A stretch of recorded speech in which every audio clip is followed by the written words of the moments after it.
नमस्ते प्रणाम। तो कैसन बानी आप सब, उम्मीद करते बानी आप सब मस्त होकर। तो अभी भोजपुरी की तरफ से बैक टू बैक दो अपडेट आया हुआ है काजल राघवानी के बारे में और ट्रेंडिंग स्टार खेसारी लाल यादव के बारे में, जो कि अभी काजल राघवानी के एक गाना आया है मिक्सर मशीन में, जाना की स्क्रीन पर आप लोग देख सकते हैं, जो कि अभी रिसेंटली आया हुआ है। इस गाने को आप लोग देखना चाहते हैं जाकर मारिए, सर्च मारिए, जो कि मिक्सर मशीन में जो कि गाना का टीजर आया हुआ है। अभी काजल राघवानी अपने गाने के प्रमोशन के लिए जो कि लाइव आकर बोली हुई है। तो आपको बता दूं खेसारी लाल यादव गाना जो कि ट्रेंडिंग स्टार का गाना हिरान वाला सॉन्ग जो कि आ चुका है। अभी रिसेंटली खेसारी भैया इस गाने का फुल वीडियो सॉन्ग रिलीज कर दिए हैं। चलिए तो थोड़ा सा आप लोग को पहले उस गाने को डेमो दिखाते हैं, उसके बाद बात करते हैं।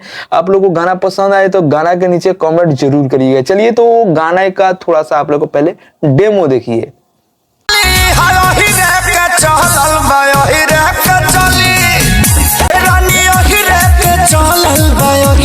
तो ये गाना जो कि खेसारी लाल यादव का काफी ही लाजवाब और काफी ही शानदार है। आप लोग इस गाने का फुल वीडियो देखना चाहते हैं तो अभी जाइए खेसारी लाल यादव का न्यू सॉन्ग मारिए हिरान वाला, जो कि अभी रिसेंटली गाना आयल बा। जाना का फुल वीडियो सॉन्ग आप लोग देखें तो काफी मजेदार गाना बा, जो कि खेसारी भैया के जो कि मसल वसल दिख रहा बा ये गाना में, और काफी ज्यादा खेसारी भैया इस गाने में एक्टिंग किए हुए हैं। अगर आप लोग खेसारी भैया का फैन है तो वीडियो को लाइक मारिएगा, चैनल पर नए तो चैनल को सब्सक्राइब करके घंटे को दबा दीजिएगा कि भोजपुरी से अपडेट हम लाते रहते हैं।